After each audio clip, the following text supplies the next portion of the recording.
বন্ধুরা দেখো লঙ্কাটার সাইজ দেখো, শুধু লঙ্কা তো আমার দ্বারাই সম্ভব না এ খেয়ে। আর এই যে আপেল আপেল পেঁয়াজ, এই যে, আর এই যে ডিম, আর এই দেখো পরোটা, দেখো ওভার সাইজের পরোটা, আগের থেকে অনেক বড়, মানে আগের থেকে সাইজটা অনেকটাই বড় হয়েছে, দামটাও একটু বেশি, যার কারণে পরোটার সাইজটাও বড় হয়েছে। আগে 7 টাকা করে পিস ছিল, এখন 10 টাকা করে পিস।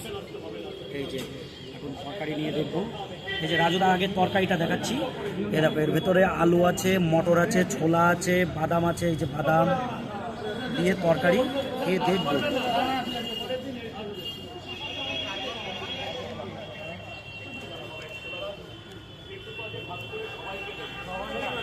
আগেও যে টেস্ট ছিল তরকারিতে, এখনও সেই একই রকম তরকারি আছে, তরকারির কোনো চেঞ্জ নেই। তবে পরোটাটা চেঞ্জ হয়নি, পরোটা একই আছে, কিন্তু সাইজটা একটু বড় হয়েছে।